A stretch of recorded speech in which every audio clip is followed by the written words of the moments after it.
Good evening, my friends. It's time to get crafty. If you're here on the replay and have any questions about this broadcast, you can send me a message on Twitter, Instagram, or Facebook, where I'm at CreativLEI as well. Hello, everyone. So we are finished with instruction for Love Your Lettering. The next two posts and today's post are really kind of recapping the series. Good evening, everyone. Thanks for coming on in. So this is our Mail Art Monday, but it's on a Thursday. Since we were finishing up the instructions for our creative lettering earlier this week, and it was kind of hectic to get on for two scopes back to back. Hi guys, Marcy, Carol, welcome. For those of you that may be tuning in for the first time, my name is Lisa. I blog at CreativLEI.com, looking at life creatively. We're finishing up, thank you, J. Merle. We're finishing up a series called 31 Days to Love Your Lettering. The next couple posts are just resource posts. All the assignments are up and on the blog. All the resources are there, the tools I've used, and the pages we've created through this series. And if you search the hashtag, hi Debbie, if you search the hashtag, you'll get to see lots of pages that people have shared throughout their process with this lettering challenge. So for the month of November, on Mondays, with the exception of today, on Mondays, we're getting together to talk about mail art, because now that we've explored improving our hand lettering, our handwriting, and creative lettering, what better way to use it than to start preparing the cards that we're going to send out for the holidays? Or if you don't celebrate the holidays that are coming up, maybe you want to send snail mail just to make someone feel special, or you have a birthday coming up. So all the principles that we'll talk about this month on Mondays will be things that you can use to kind of jazz up your snail mail. And so on Monday, the first post in this series went live, and it gave an example of using watercolor on an envelope. So I am going to go ahead and flip the camera and put it into the tripod, and I'll show you how I went about the envelope with the watercolor tree on it and doing the name in watercolor. If you guys have any questions at all, feel free to ask them in the chat. I will do my best to answer them, or slow something down, or show you something more closely, because that's what we do here on Periscope. We get a chance to, you're welcome, Terry. I'm sorry, that's not Terry, that's Renee. So this is just another chance for us to get together and do some more lettering while we brainstorm what could be our next big series. Because I like chatting with you guys nightly, so we'll figure out a schedule. There's no reason we have to say goodbye just yet. Okay, so I've got my supplies out, pardon my hand. It took me a little while to find the tripod tonight. It got mushed around from packing. Okay, so this is the sample that I will show you how I created this one. And I'm just starting with, maybe I should flip the camera. I think it would be better to go landscape for this. Okay, so this is a 5x7 envelope, and throughout the Mondays in November, I'll show different sizes and maybe different colors. And what I did here to make a guide sheet was I have a Post-it note graph paper, and I just used a Sharpie to darken some of the lines. And then I can just slip this in here as a guide sheet. But I will be honest with you, I do not always use guide sheets. Sometimes if I'm not too worried about the straight lines, if I'm not doing a formal envelope, I don't mind a little bit of a whimsical look. So thank you guys. So hopefully as I demonstrate it, you'll see that you've already learned the techniques that are used on this, and it's just a matter of exploring with it and using it on an envelope. Okay, so these little guidelines will give me the room for the address.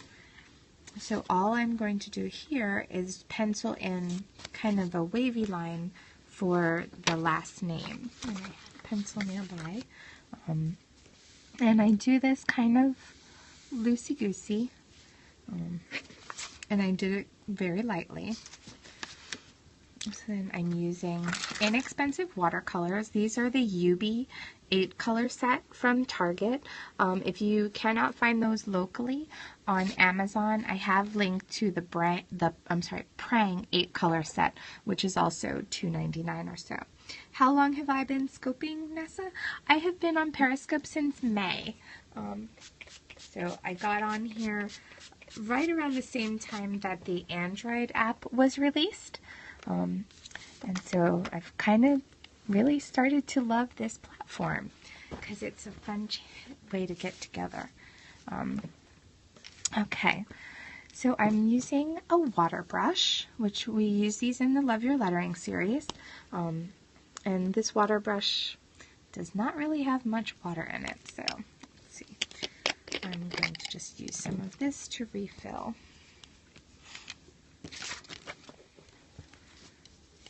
So, okay, this one is one where you squeeze the barrel to fill it. So pardon my, I should have checked that before I started. Okay, that should be good enough because we actually don't need a lot of water for this. Sorry. Ah. Lots of busy. Okay. You started scoping a month ago and you love it. It's awesome. I've really enjoyed it, especially I've been a blogger for a long time, but I will tell you it is hard to keep up with all the posts that I want to write. So like I have folders and folders of pictures that I've taken of projects and recipes and things like that. But I just don't get the time to sit and write. But there's so much that I want to share. And so being on Periscope gives me the chance to share those things while the ideas are fresh and without worrying about editing them up and making them pretty. So I'm going to use the water brush and the watercolor paints that I'm using, kind of creamy. Oh, a syringe. Yeah, that would definitely work. You would just want to let those letters dry before moving forward. And so when we use the water brush for lettering, it does come out pretty whimsical. It's not going to be super fine, but it is fun. Sorry, I got a little too much water in there, so I'm going to run it onto the palette a little bit.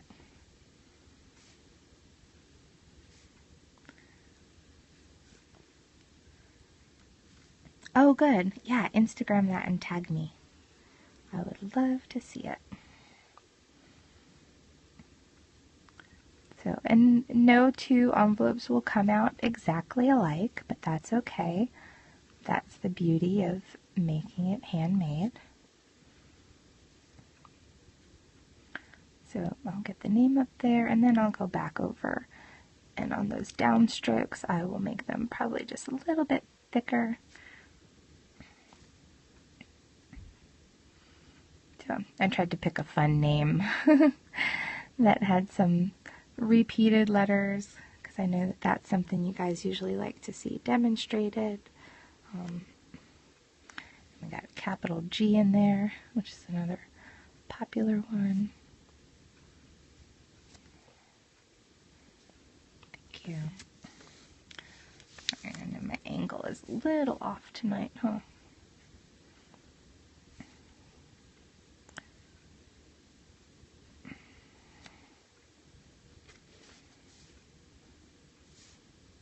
Okay, so there would be the name done in watercolor, and of course I'm going to let that dry. While the name is drying, I'm going to go ahead and put my accent design over here. And for this one, I did a Christmas tree, and just, you'll see it was actually quite simple, not anything I sketched out. Thank you. Lots and lots of practice. And if you're not feeling confident about freehanding the letters, you certainly could pencil that in lightly and then go over it with the brush. I didn't worry too much about that being perfect because I'm going for a really hand-painted look. But if you were to do light pencil lines in there, the paint is going to cover that right up, so you wouldn't really have issue there.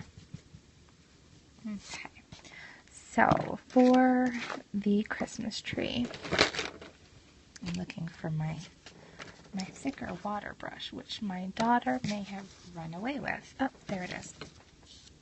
Okay, so this pen is a little bit more broad, and I'm going to get some green ready. And I am squeezing water down onto it this time because I don't want it as creamy. I want it more of a watered down paint. And I've let a little bit of the red blend in with the green to get me more of a deeper color. So since red and green are complementary, when you put them together, you're going to get a brown.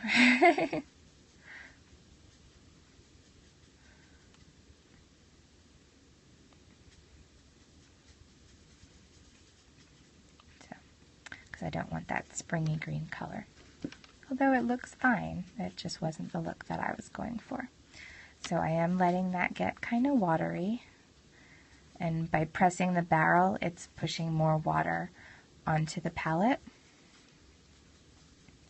So you can kind of see, I use the cover as the palette, and I've got a nice juicy paint there. That out of the way just a tad. And so for the tree, I'm just going to kind of zigzag down.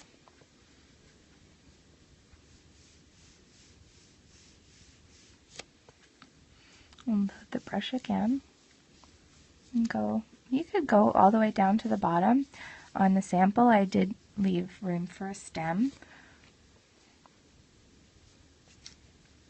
So for the stem, I went into the brown paint and ran that into the blue just a little bit. So with just 8 colors, you really could get quite a spectrum. So these inexpensive paints are well worth it. So for the stem, I just drag the brush down. Okay. So there you've got a pretty simple tree. If you weren't celebrating Christmas and you were using this design for a birthday, you could certainly put like a gift box there. That would work lovely. And I would do that pretty whimsically too, just kind of a square and putting in like contrasting color for a bow. So now these letters are almost dry. You like to paint with acrylics? I do too, but there's just something about watercolors that's really fun to play with. You have a little more freedom of the colors flowing than you do with the acrylics, which are pretty, they dry very fast. Although now they have all the different high flow and things like that. Okay, so if these letters are dry, I'm going back over with my sand eraser to remove that guideline that I put in.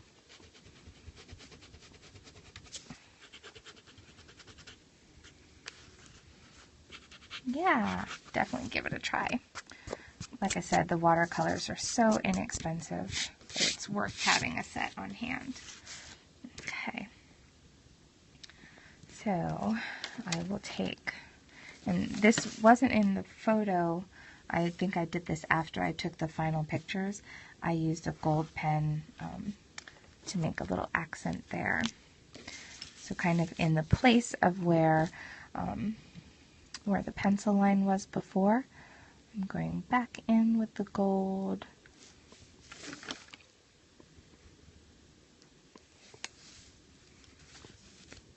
And then I'm also using the gold to do a line that would be sort of a drop shadow. So if the light were going this way, then on the opposite side of each letter, I'm just outlining. And that just gives it a little extra pop. I'm going to turn it upside down just so that my hand is not dragging through the wet tree.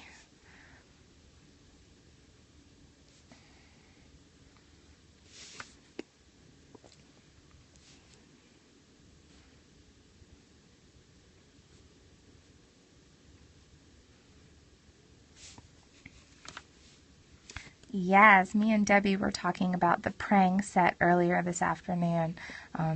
That was actually the first set of watercolors that I used in my high school art classes, and I still buy praying sets because the quality is really good, even though it's super inexpensive. Sorry, my phone slipped.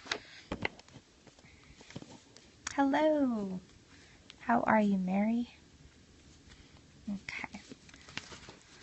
So we've got our name and we've got drop shadows drawn in. Now on the top of the tree, I'm going to draw a little star. I'm doing well. We had a soccer game tonight, but now everyone seems to be settled, hopefully, because it's really kind of late.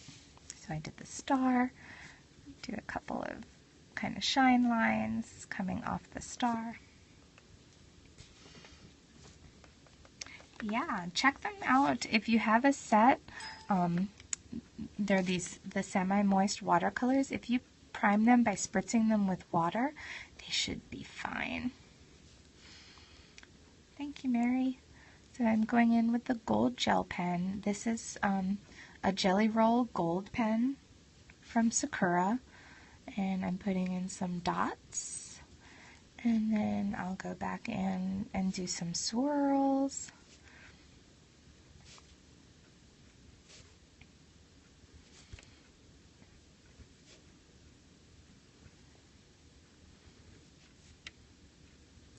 So you can see I put my hand over it while it was still wet, so my left hand did smudge a little bit, but that's kind of the cool thing about watercolors.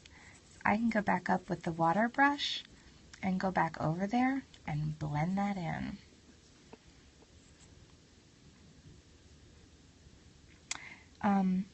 No, this gold pen is not a glaze pen. It's just one of their metallic pens. I have a drawer full of different Jelly Roll pens and all the different gel pens from Sakura because I've purchased them in big packs. Whoops, that was the wrong count there. Oh, thank you, Nessa. I appreciate that. That's sweet. Okay, so we've got our accent tree, we've got the family name that we're putting in there, and so now I will go back in with a brush pen and add a greeting.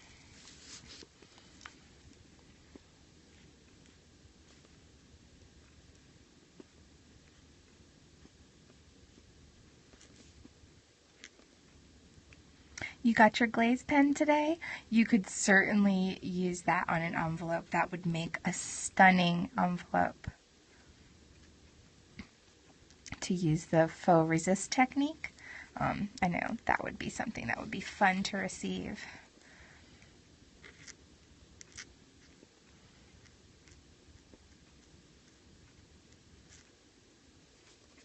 Okay, so we've got Merry Christmas, Giovanni family, and my phone keeps sliding right down. Sorry about that. I need to replace my phone case because it cracked. Okay, so now the rest of the address I'm going to put in with a fine line pen. I have the Zig Millennium pen, which is pigment ink, acid-free, archival quality, so it should resist fading. And so this is where I will see those little guidelines. It's hard for the camera to pick it up. Yes, this is an envelope, like for a Christmas card. So you might be able to see very faintly the lines that are coming through from the graph paper that I put in there. And so I will use that as my guidelines for the address. So I usually tend to put the zip code kind of centered on the bottom line.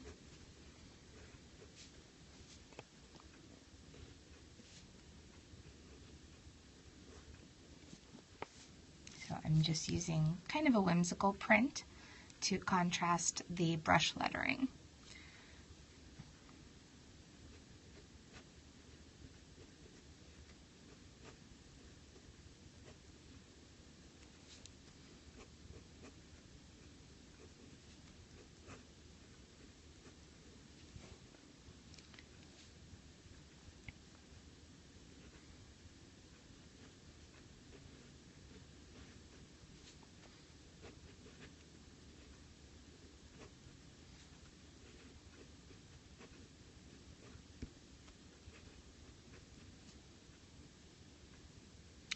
Yeah, it depends on how I'm working, but I tend to work from the bottom up. I'm a rule breaker like that.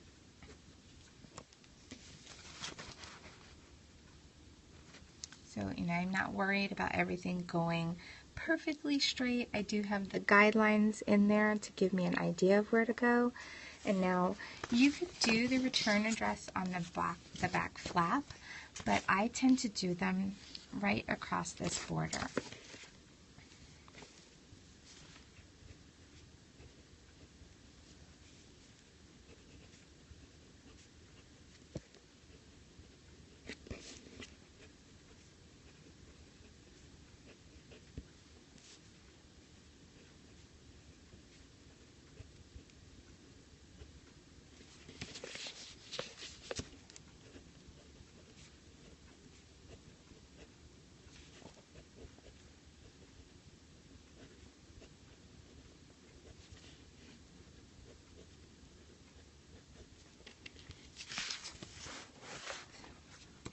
That's it. I usually just do our regular address right here. So you can see the completed envelope. So it didn't take that long. I mean, if you're doing 150 Christmas cards, you may not want to hand paint each one of them. But if you wanted to send to your siblings and your parents, I mean, how nice would it be to receive a Christmas card that was really personalized in your mailbox? So that was one technique for mail art, is to use watercolors on the cover.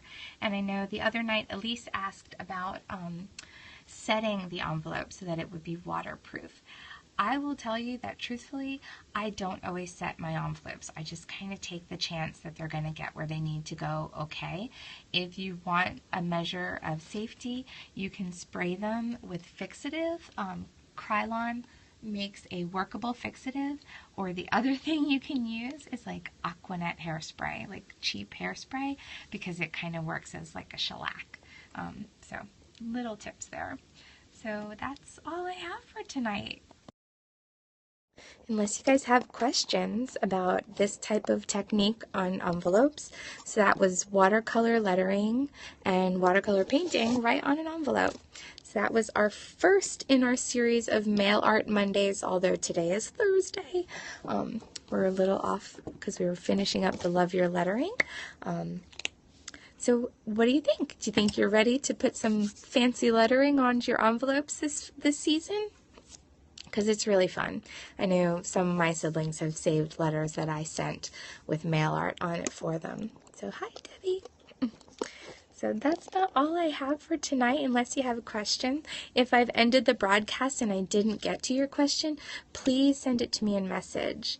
Yeah, I need to get cards sent this year too, because it's been a while since I've done it. And in fact, as I'm cleaning things up, as I start to pack, I found a whole shoebox full of cards that I've already made, and I just haven't used them yet. You want to buy a brush pen now and paint? Absolutely! This one that I used for the lettering is made by Kuretake, and it's just the small brush pen, aqua brush. The paints that I used were a set of UB 8-color watercolors. You can find them at Target for $1.99. If you do not have a local Target, you can, on Amazon, look for the Prang watercolor set.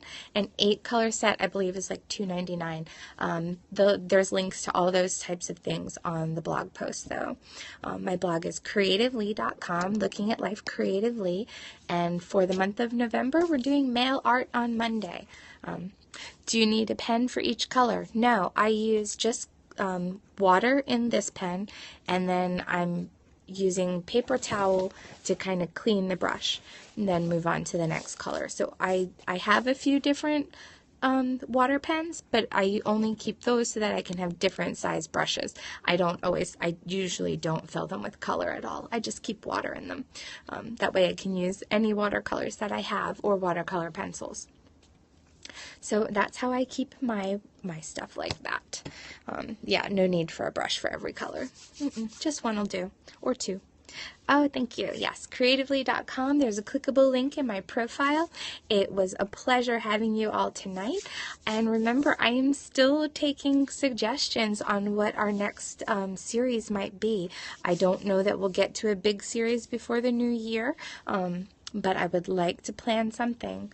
Your Target no longer carries them, and they're because they were in the back to school. Okay. Yeah, the Prang watercolors will work perfectly fine. If you bear with me, I'll show you what a Prang set looks like, because I actually have a bunch of those.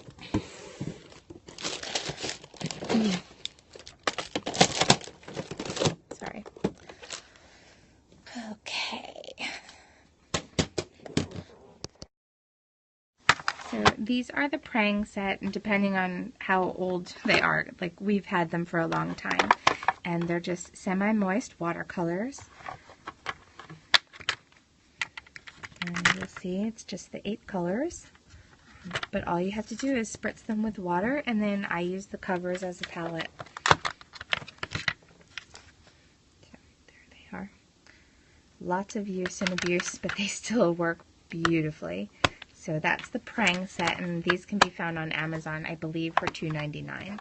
I have linked to them on the post because I knew Amazon had the Ubis for much more. You'd love to see basic canvas painting with lettering? Oh, absolutely. Rhonda, did you see the canvases that I did last month? Because I did Periscope that.